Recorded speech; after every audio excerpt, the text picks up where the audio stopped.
Salut tout le monde! Aujourd'hui, je vais vous parler de ma première ressource qui est en lien avec les pensionnats. Et c'est une ressource qui pourrait m'aider comme future enseignante dans la salle de classe. C'est un livre qui s'appelle Quand nous étions seuls. Ce livre est écrit par David A. Robertson et illustré par Julie Flett. C'est un album de jeunesse qui peut être à partir de 4 ans. C'est un livre qui est sorti le 1er décembre 2016. Alors, ça fait longtemps depuis sa sortie pour la première fois. C'est un livre d'une jeune fille qui demande à sa grand-mère des questions qui ensuite commencent une discussion en lien avec les pensionnats. Il y a un livre audio où David A. Robertson, l'auteur, nous raconte l'histoire. C'est une ressource que j'aimerais utiliser dans ma salle de classe avec mes élèves. Je trouve que nous pouvons apprendre à propos de plusieurs différents sujets en utilisant les livres. De plus, les livres peuvent nous aider à toucher la matière du français en même temps que nous sommes en train d'apprendre à propos des écoles résidentielles, par exemple. C'est une manière de nous aider à avoir un enseignement interdisciplinaire. En tant qu'enseignante, j'aime beaucoup utiliser les livres pour enseigner des sujets comme les pensionnats à mes élèves. De plus, les jeunes aiment beaucoup écouter et lire les histoires. À mon avis, cette ressource va bien avec ce que nous avons appris durant le cours ce semestre. Nous avons écrit un dialogue en lien avec les écoles résidentielles et le livre Que je te salue parle de ce sujet dans certaines des lettres.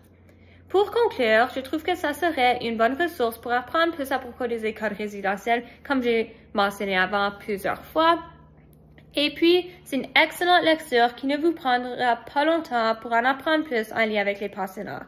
Alors, si vous voulez une belle ressource qui peut vous aider à enseigner les écoles résidentielles à vos élèves, je vous suggère fortement d'aller récupérer une copie du livre Quand nous étions seuls.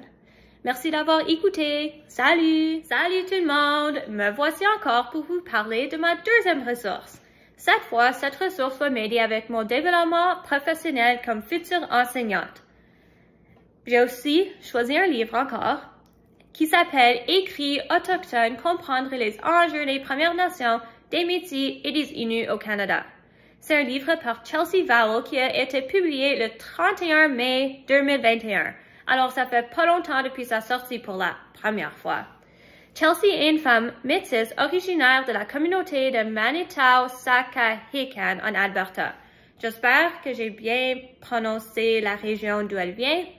C'est un livre qui a été publié après le rapport de la Commission de vérité et réconciliation du Canada.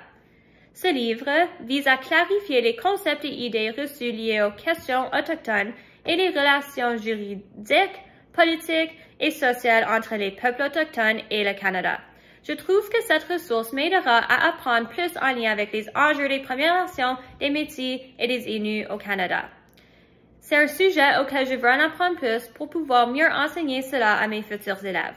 En tant qu'enseignante, je trouve que c'est important d'avoir des ressources pour m'aider avec mon développement professionnel.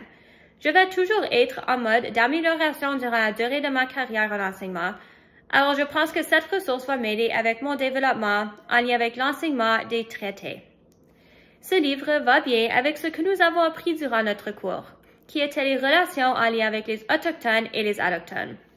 Alors, si vous voulez une belle ressource qui va vous aider avec votre développement professionnel comme future enseignante, je vous suggère fortement d'aller récupérer une copie du livre Écrits autochtones, comprendre les enjeux des Premières Nations, des Métis et des Inuits au Canada. Merci d'avoir écouté. Salut!